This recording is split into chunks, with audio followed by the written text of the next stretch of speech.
ಮಂಡ್ಯ ಜಿಲ್ಲೆಯ ನಾಗಮಂಗಲ ತಾಲೂಕಿನ ಐತಿಹಾಸಿಕ ಆದಿಚುಂಚನಗಿರಿ ಕ್ಷೇತ್ರಕ್ಕೆ ಪ್ರಧಾನಿ ನರೇಂದ್ರ ಮೋದಿ ಇಂದು ಭೇಟಿ ನೀಡಿ ಶ್ರೀ ಭೈರವೇಶ್ವರ ಮಂದಿರದಲ್ಲಿ ಕಾಲಭೈರವೇಶ್ವರ ಸ್ವಾಮಿಗೆ ವಿಶೇಷ ಪೂಜೆ ಸಲ್ಲಿಸಿ ಭಕ್ತಿ ಸಮರ್ಪಿಸಿದರು.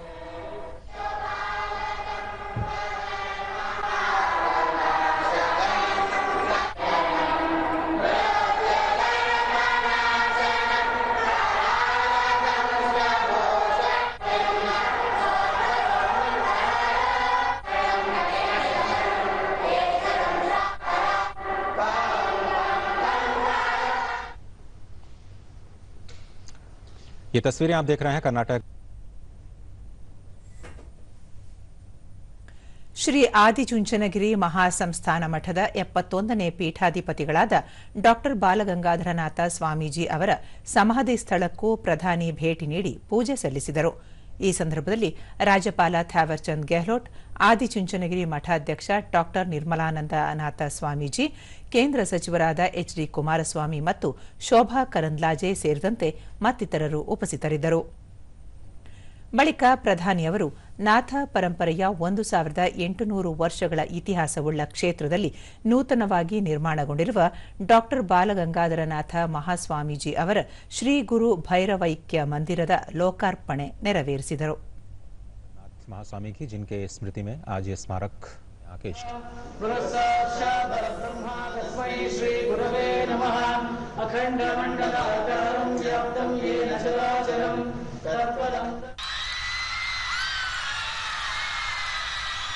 ಬಳಿಕ ಬಿಜಿಎಸ್ ಕ್ರೀಡಾಂಗಣದಲ್ಲಿ ನಿರ್ಮಿಸಲಾದ ಸಂತ ಸಂಗಮ ವೇದಿಕೆ ಕಾರ್ಯಕ್ರಮದಲ್ಲಿ ಪ್ರಧಾನಿ ನರೇಂದ್ರ ಮೋದಿ, ಮಾಜಿ ಪ್ರಧಾನಿ ಎಚ್.ಡಿ. ದೇವೇಗೌಡ, ರಾಜ್ಯಪಾಲ ಥಾವರ್ಚಂದ್ ಗೆಹ್ಲೋಟ್, ಎಚ್.ಡಿ. ಕುಮಾರಸ್ವಾಮಿ, ಶೋಭಾ ಕರಂದ್ಲಾಜೆ, ಸಚಿವ ಎನ್. ಚೆಲುವರಾಯಸ್ವಾಮಿ, ವಿಧಾನಸಭೆಯ ವಿರೋಧ ಪಕ್ಷದ ನಾಯಕ ಆರ್. ಅಶೋಕ ಸೇರಿದಂತೆ ಮತ್ತಿತರರು ಭಾಗವಹಿಸಿದ್ದರು.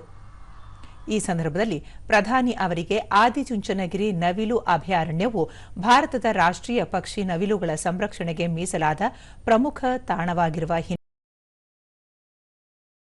ಹಿನ್ನೆಲೆಯಲ್ಲಿ ನೀಡಿ ಗೌರವಿಸಲಾಯಿತು. ಅಲ್ಲದೆ ಸೌಂದರ್ಯ ಲಹರಿ ಮತ್ತು ಶಿವ ಮಹಿಮ್ನಂ ಸ್ತೋತ್ರದ ಪುಸ್ತಕ ಬಿಡುಗಡೆ ಮಾಡಲಾಯಿತು.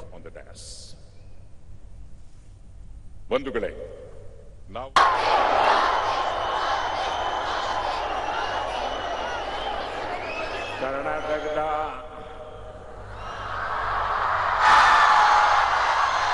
ಎಲ್ಲ ಸಹೋದರ ಸಹೋದರಿಯರಿಗೆ ನನ್ನ ನಮಸ್ಕಾರಗಳು. ಬಳಿಕ ಪ್ರಧಾನಿ ನರೇಂದ್ರ ಮೋದಿ, ಪ್ರತಿ ಬಾರಿ ಕರ್ನಾಟಕಕ್ಕೆ ಬಂದಾಗಲೂ ಹೊಸ ಪ್ರೇರಣೆ ದೊರೆಯುತ್ತದೆ. ಕರ್ನಾಟಕ ತಂತ್ರಜ್ಞಾನ ಮತ್ತು ತತ್ವಜ್ಞಾನ ಎರಡರಲ್ಲಿಯೂ ಮುಂಚೂಣಿಯಲ್ಲಿದೆ.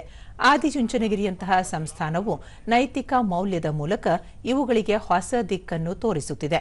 ಹಲವಾರು ದಶಕಗಳಿಂದ ನಿರಂತರ ಸೇವೆಯಲ್ಲಿ ತೊಡಗುವ ಮೂಲಕ ಇಡೀ ವಿಶ್ವಕ್ಕೆ ಮಾದರಿಯಾಗಿದೆ ಎಂದರು. ಸಮಾಜದ ಯಾವೊಬ್ಬ ನಾಗರಿಕರು ಕಷ್ಟದಿಂದ ಬಳಲಬಾರದು ಎನ್ನುವ ಸದುದ್ದೇಶ ಹೊಂದಿರುವ ಬಾಲಗಂಗಾಧರನಾಥ ಸ್ವಾಮೀಜಿಯವರ ಪರಂಪರೆಯನ್ನು, ಅವರ ಆಶೋತ್ತರಗಳನ್ನು ಇಂದು ಆದಿಚುಂಚನಗಿರಿಯು ಮುಂದುವರಿಸಿಕೊಂಡು ಹೋಗುತ್ತಿರುವುದು ಅತ್ಯಂತ ಹೆಮ್ಮೆಯ ವಿಷಯವಾಗಿದೆ. ಬಾಲಗಂಗಾಧರನಾಥ ಸ್ವಾಮೀಜಿಯವರು ಇಂದು ನಮ್ಮೊಂದಿಗಿಲ್ಲ, ಆದರೆ ಅವರು ಎಲ್ಲರ ಮನಸ್ಸಿನಲ್ಲಿ ಇದ್ದಾರೆ. ಅವರ ಈ ಆದರ್ಶವನ್ನು ಈಗ ಮುನ್ನಡೆಸಿಕೊಂಡು ಹೋಗುತ್ತಿರುವುದು ಶ್ಲಾಘನಾರ್ಹವಾಗಿದೆ ಎಂದು ಹೇಳಿದರು.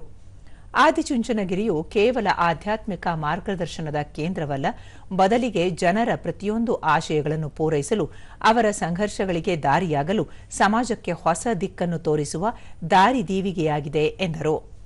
ಬಾಲಗಂಗಾಧರನಾಥ ಸ್ವಾಮೀಜಿಯವರ ಆದರ್ಶಗಳನ್ನು ಕೇಂದ್ರ ಸರ್ಕಾರ ಪಾಲಿಸುತ್ತಿದೆ. ಬಡವರಿಗೆ ಅನುಕೂಲವಾಗುವ ನಿಟ್ಟಿನಲ್ಲಿ ಆಯುಷ್ಮಾನ್ ಭಾರತ್ ಯೋಜನೆಯನ್ನು ರೂಪಿಸಲಾಗಿದೆ. ಕಡು ಬಡವರಿಗೆ ಉಪಯೋಗವಾಗುವ ನಿಟ್ಟಿನಲ್ಲಿ ಈ ಯೋಜನೆ ಆರಂಭಿಸಲಾಗಿದ್ದು, ಈಗಾಗಲೇ ಕೋಟ್ಯಂತರ ಜನರು ಇದರ ಪ್ರಯೋಜನ ಪಡೆದುಕೊಂಡಿದ್ದಾರೆ ಎಂದರು. ವಿಕಸಿತ ಭಾರತದ ಕನಸನ್ನು ನನಸಾಗಿಸಲು ಅಭಿವೃದ್ಧಿಯ 9 ಮಂತ್ರಗಳನ್ನು ಇದೇ ವೇಳೆ ಪ್ರಧಾನಿ ಹೇಳಿದರು.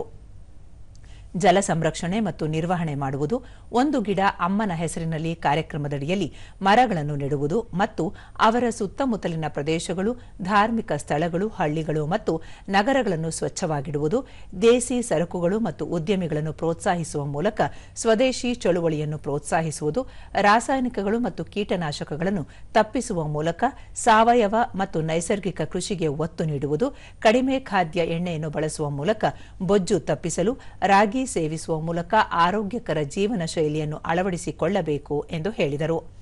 ಯೋಗ, ಕ್ರೀಡೆ ಮತ್ತು ಫಿಟ್ನೆಸ್ ನಮ್ಮ ದೈನಂದಿನ ಜೀವನದ ಭಾಗವಾಗಿರಬೇಕು ಎಂದ ಪ್ರಧಾನಿ ಬಡವರು ಮತ್ತು ಹಿಂದುಳಿದ ವರ್ಗಗಳ ಮೇಲೆ ಸೇವಾಭಾವದಿಂದ ನೋಡಬೇಕು ಎಂದು ಹೇಳಿದರು. जरूरतमंद की सेवा समाज को मजबूत बनाती है.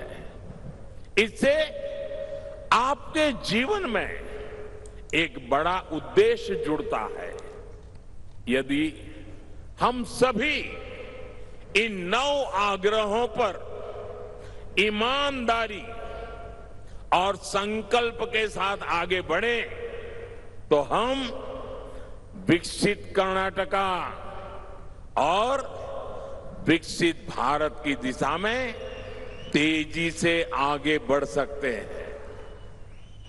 मैं एक बार फिर आप सभी को इस अवसर की बहुत बहुत शुभकामनाएं देता हूं.